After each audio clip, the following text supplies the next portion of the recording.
होता है static friction. Static मतलब क्या है?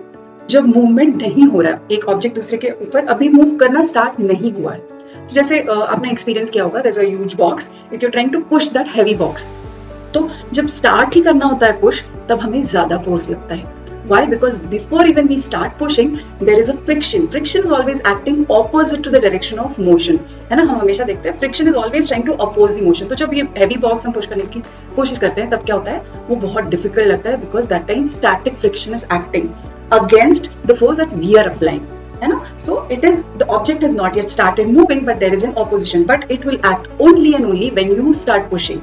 जब तक आप फोर्स नहीं लगाओगे, तब तक फ्रिक्शनल फोर्स भी एक्ट नहीं करेगा। तो what will be the definition? So it's a frictional force that comes into play when one body tends to move over the surface of another, but the actual movement has not yet started. एक बार start हो जाता है तो आपने भी observe किया होगा कि पुशिंग इजी हो जाती है ना, बट वो फर्स्ट मोमेंट जब अभी तक ऑब्जेक्ट मूव नहीं हुआ है, उस टाइम पे मैक्सिमम फ्रिक्शन ऑफर होता है, उसे हम बोलते हैं static friction, right? So it is also called as consequential force. Consequential force क्या होता है? It comes into play when there is another force acting. वो अपने आप से एक्ट नहीं करेगा, वो तभी एक्ट करेगा जब किसी और फोर्स ने काम करना शुरू किया है. So when there is no motion, the kind of friction that is offered is called as static friction. The next is called as sliding friction. Sliding friction is the force which comes into play when one object slides onto the surface of another object or some other surface.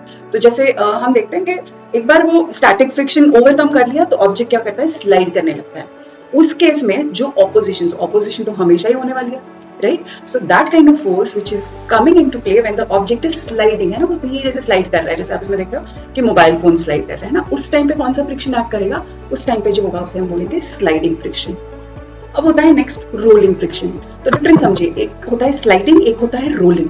तो if we talk about a ball or a ring, it will not slide, but it will roll over the surface, right? So it is the force of friction which comes into play when one object rolls over another surface, है ना?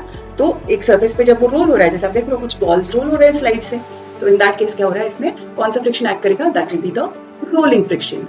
So rolling friction is lesser than the sliding friction and the static friction. तो हम अगर sequence देखें या उसकी the impact देखें, तो static friction is maximum, followed by sliding, and then the rolling friction सबसे कम रहता है।